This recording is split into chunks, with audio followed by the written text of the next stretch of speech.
నమస్తే, welcome to TVR channel. ప్రతిక్షణం నిరంతర వార్తా ప్రసారాల కోసం మీకోసం. సమావేశం ఎమ్మెల్యేస్ నేపథ్యంలో కార్పొరేటర్ సమావేశం పెట్టుకున్నాం. అందరూ మానవ ఉంది.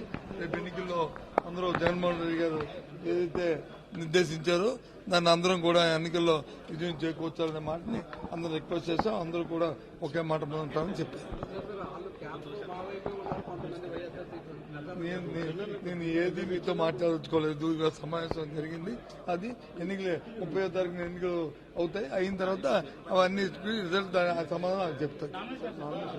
నామినేషన్ 12వ తారీఖు.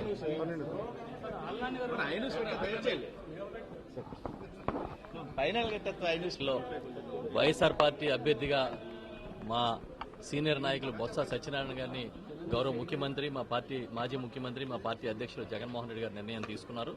ఇప్పటికే తొలి విడత ప్రచారం ఈ రోజుతో పూర్తయింది. అందరూ ఓటర్లని కలుసుకున్నారు. అభ్యర్థిగా మా బొత్స సత్యనారాయణ గారు, అదేవిధంగా మిగతా ఈ జిల్లాలోని మాజీ శాసనసభ్యులు కానీ సీనియర్ నాయకులు అందరూ కూడా పూర్తిగా ఆయన కోసం మద్దతుగా పనిచేస్తూ ఉన్నారు. ముఖ్యమంత్రి గారు ఇప్పటికే చాలామంది ఎంపీటీసీలు కానీ ఈ స్థానిక నాయకులతో కానీ భేటీ అయ్యారు. వారితో మాట్లాడారు, వారిని మోటివేట్ చేశారు.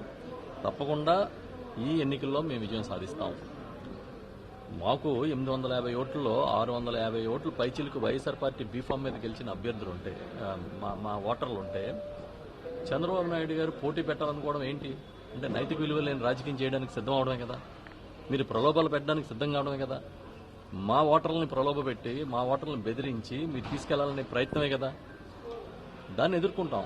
ఎందుకంటే మా వైఎస్ఆర్ పార్టీ ఒక బలమైన సంకేతాన్ని ఈ ఎన్నిక గెలవడం ద్వారా ఈ రాష్ట్రానికి, ఈ ప్రజలకి, మా పార్టీ నాయకత్వానికి, క్యాడర్కి అందరికీ కూడా మేము ఇస్తాం, ఒక మెసేజ్ ఇస్తాం. అందుకనే తప్పకుండా మేము ఐకమత్యంతో పనిచేస్తున్నాం.